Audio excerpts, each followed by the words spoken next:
बिस्मिल्लाहिर्रहमानिर्रहीम। अस्सलाम वालेकुम। मैं हूं होम्योपैथिक डॉक्टर ज़ियाउल्लाह खान गाजी। आज हम एक जल्दी मर्ज निटल रैश के बारे में बात करेंगे।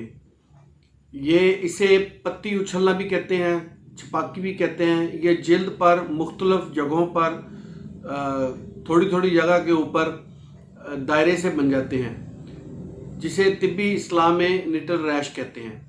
इनके अंदर खारिश होती है, जलन होती है और दर्द होती है, लेकिन ये खुद ब खुद ही कुछ वक्त के बाद गायब भी हो जाते हैं, फिर जिस्म के दूसरे हिस्से के ऊपर निकलना शुरू कर देते हैं। इस तरह बाद लोगों को ये बहुत क्रॉनिक शक्ल अख्तियार कर जाते हैं और बड़ी देर तक ये तकलीफ़ रहती है।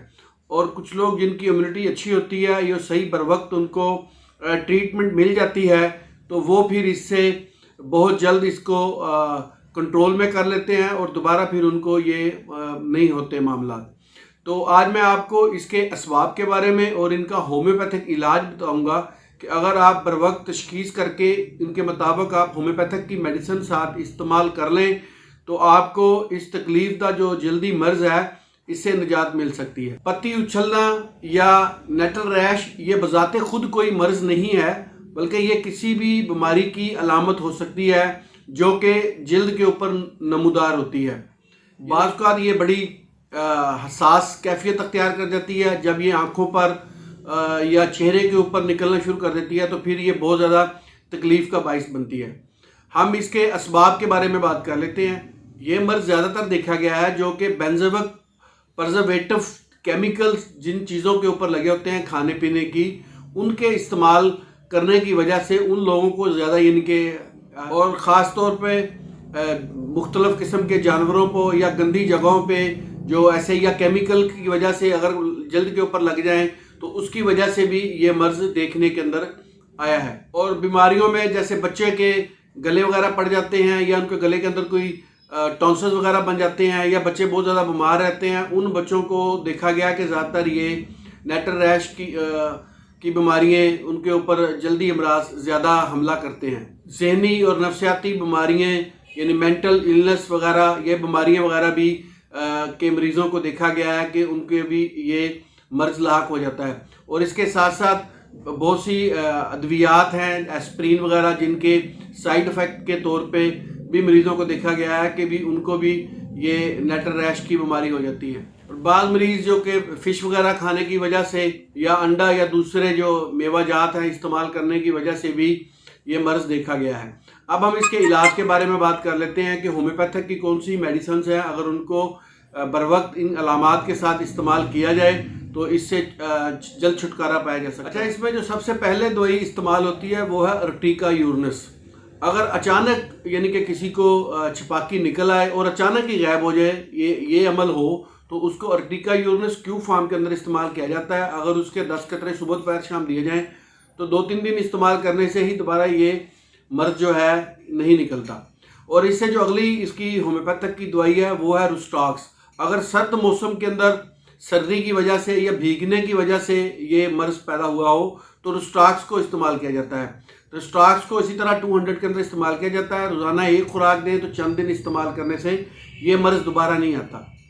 तीसरी जो होम्योपैथिक के अंदर इसकी दवाई इस्तेमाल होती है वो है सल्फ़र। जब ये सारी अलामात शिद्दत अख्तियार कर जाएं, यानी कि बार बार सामने आए और उनके अंदर बहुत ज़्यादा खारिश हो, तकलीफ़ हो, तो उनकी होम्योपैथिक दवा सल्फ़र बनती है।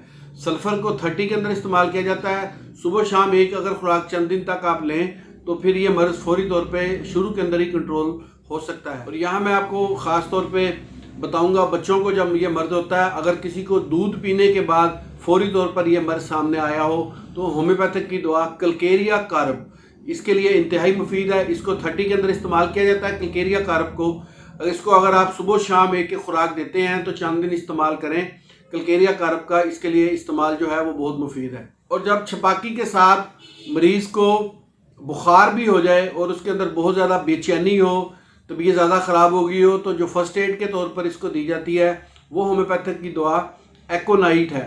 एकोनाइट का इस्तेमाल इसके अंदर बेहद मुफीद है, ख़ास तौर पर जब छपाकी के साथ बुखार की अलामात भी वाज़िया तौर पर सामने हो। इस तरह अपनी अलामात के साथ होम्योपैथिक की और भी बहुत सारी अद्वियात हैं जो इसके लिए मुफीद हैं। ये मैंने आपको चीदा चीदा जो नुमाया अलामात के अंदर इस्तेमाल होने वाली अद्वियात हैं वो मैंने आपको बताई हैं। अब जो ख़ास बात इसके अंदर है कि अगर आप इन अलामात के साथ साथ और इन अद्वियात के साथ साथ अगर आप इस्तेमाल करते हुए परहेज़ का ख़ास तौर पे ख्याल रखते हैं तो ये आपके लिए इंतहाई मुफीद साबित होता है। तो परहेज़ में गर्मियों के मौसम में ठंडे पानी के छींटे मारने चाहिए और सर्दियों के मौसम में गर्म पानी के छींटे मारने चाहिए जिस जगह पे ये छपाकी के दाग वगैरह बने हुए हों। और लीमू के जो छिलके हैं अगर इनके अंदर जलन और दर्द हो तो अगर उस जगह पे लीमू को काट के उसका मसाज किया जाए तो फौरी तौर पे जलन और जो दर्द है उसके अंदर कमी आती है और उसकी तकलीफ़ के अंदर काफ़ी हद तक आप उसको आराम दे सकते हैं। तो इसमें ख़ास तौर पे सादा ग़िज़ा खानी चाहिए। अगर किसी को छपाकी का मर्ज़ हो गया हो तो मोतदल जो ग़िज़ाएँ हैं उनका इस्तेमाल किया जाए और नहाने का ख़ास तौर पे ख्याल रखा जाए कि बार बार जिस्म को साफ़ किया जाए और कपड़ों का साफ़ सुथरे कपड़े इस्तेमाल किए जाएँ। और एक दफ़ा अगर कपड़े पहन लिए हैं तो आप जब दोबारा उन्हीं कपड़ों को इस्तेमाल ना करें। मिर्च मसाले और गर्म चीज़ों से परहेज़ किया जाए और वो ग़िज़ाएँ जिसकी वजह से एलर्जी पैदा हो उनसे परहेज़ करना चाहिए। इन अगर आप हदायत पर अमल करते हैं और साथ होम्योपैथिक अद्वियात इस्तेमाल करते हैं तो इंशाअल्लाह ताला बहुत जल्द इससे अफाका हो जाता है। बहुत शुक्रिया, अपना ख्याल रखिएगा। अल्लाह हाफिज़।